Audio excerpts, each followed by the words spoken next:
là tụi này em buông bụi không bù lạc nó mà cần hồ lái mấy cái túi cái hiểu còn tao khá này à em muốn này sẽ buông bụi làm mà cần phải thọc bên ngay đây túi cái hiểu hôm nay khăn đi tang à không biết không đâu anh đi chơi không mà sẽ cần lạc tụm chút buông bụi phua khăn này đi chơi cần đó này tụi nào cần đầu sọc cho nó electric ban nhau tí về hết tấm bằng rồi ạ thế mình cả team được vào thế là mình sụp tuổi mình nó còn không mấy đâu vợ vẫn thì xua nó thì cả tháo về đỡ xe thì khang cần thọc thêm mèng thì anh nên con số cuối cái gì thì cho nên khua in hello om trần mấy ta buông bụi khua hi buông bụi khuaไปเขาเรียนตักส่วนอย่างนั้นหรอวะเพื่อตัวชวนหันจวนนะที่การขวดก็อย่าเตรียมกงดุงไอ้ที่นี่คำเพย์แบบทุกวันนี้ทุกจุการเอ็นกันเขียงแต่เขาจงลำปังที่เอ็นนี่ละอะไรจะพอให้คงรู้ลมลำที่กันหอยลกอินอมเบลมอมเบลลวะชวนคงดุงไอ้ที่การเสร็จแล้วทอกเสร็จแล้วก็ตีนะชวนใส่ชงกงกับกวดแหละเดี๋ยวง่ายตานี่คอมด่านให้กวดไปก็ครบหมายที่คันเนี้ยดิ่งละมาเวละมาให้กันอินเทนเราติดตากันติดหลังเชียงเวเดียวไงที่คันเวละมากวดแหละง่ายยังมันคงปีไรครับว่าสลายสันเบียกินออกมาเบียกินนี่ระวังคุณโหแล้วนี่ก็ริงให้มัวปะทุยขบไหมมันเบียกไปแล้วไงยังก็มาทดตามัวครบหมายก็โซนชอบตัวสร้างเดี๋ยวถ้าก็ติดเราจะนั่งหลังเจ้าเราแต่ว่าตัวของชนเป็นพวกสร้างแต่ว่าอินโดเขาเทียมตัวเนี่ยนี่คือบ้วงปุ๋ยก็ผักตัวยังผักเจ้าเวครบทั้งหมดให้เราจะปลูกให้เราเบี้ยกินนั่นเองให้จูกงดุงเจ๊ๆให้กันสร้างถุยนั่นเนี่ยเขาเรียนเราเต็มหมดกันเจ้เราอินจูเวนี่มันนี่พี่来จากน้ำปังที่หันกำลังสปอร์ตมอเทียนกันดังnormal ก็ตีน่า normal ละเห็นแต่มันสิ่งนั้นมันติดมัวใจจนมัวแต่ว่าเอ็นตัวตันนี่น้องคนนึงที่กับเราเท่าช่วยนะเห็นอะไรจะพูดที่เบี้ยกินใครอันขั้วเขาปุ้ยขบไม่ให้ไม่ได้มีสิ่งนั้นมีคันนี้ก็เพียงที่ข้างก็ลากพวกเราเทียมชลว่าโซ่ลายสุดท้ายโซ่ไฮเวย์ป้างหายกงสุดป้างหายกันการเท่าเส้นแล้วกันเนี่ยนี่ครับนักเรียนเด็กไม่เทตุนจุ่มโซ่ก็เสียงที่ก็เขียนไงแล้วเนี่ยกันหันละตบคันนี่ไหมเดี๋ยวนั้นสุดท้ายกันหันการเปลี่ยนใจชินคันนี่ไหมตาส่วนคนละกลัวละคนละต่อปิ้งกับเขียโซ่ซ่องกันละนนแหละตอนเนี่ยเอาไว้ขัดลากในที่จูเขาด่านนั้นเครียดนานนั่นเดี๋ยวไม่เอาติไม่เตียงเขาแทงค่ะ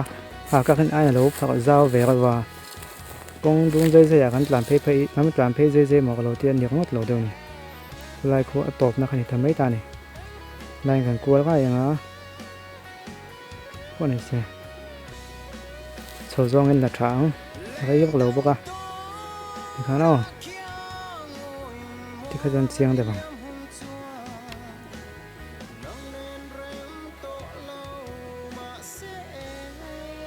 ละทาง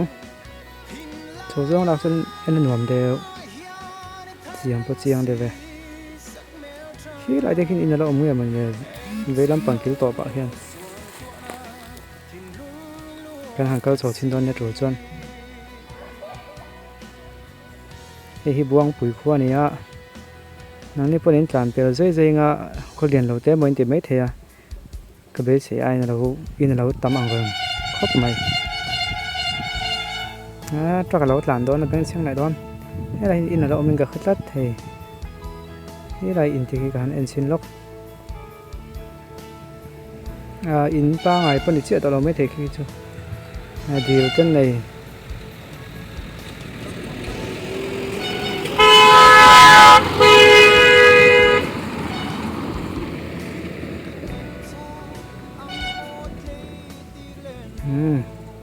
cái khăn tụt tóc mèo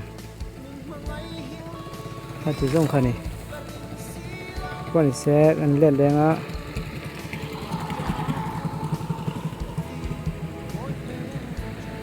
tuy cái hiểu thế bao khá lạp thế bao xa có mà sẽ có mỹ nghe liền thính bục ca cái này to vàng quan tị suột bảo thế khá lắm về à thế tuy cái hiểu có dễ khăn đi tụi cả ngay à sẽ vàng chân cắn là lâu mấy ngà đồ cái thiệp mà em chia xin nghe khu về khu ai hút chút như là vắng ăn nữa em ấy thế lại hiện ông này cần có không cần quá không nghe vàng sang cho hay là du lăng thầy em thì khác khi tôi cho con mà là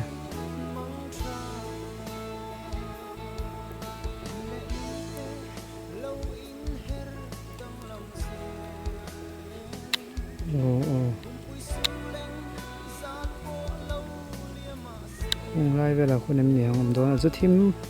rất là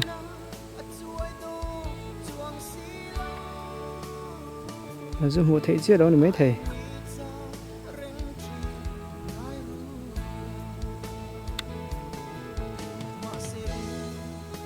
dùng khởi mấy gọi sao đủ to không vừa có liệp mình tiếp bằng khóc mấy hộp phát màng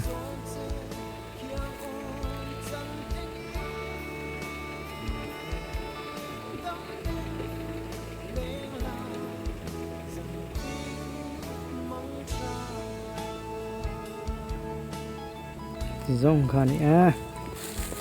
trùm nó tự gọi hết nó trực bẩn hi ông trước mẹ được trước khối cái tí nữa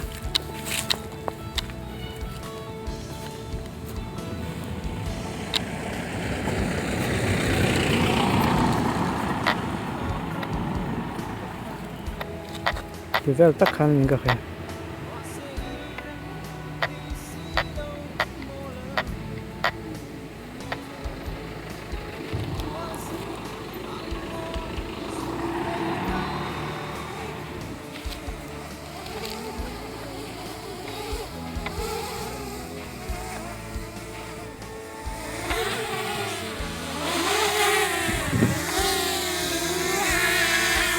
to không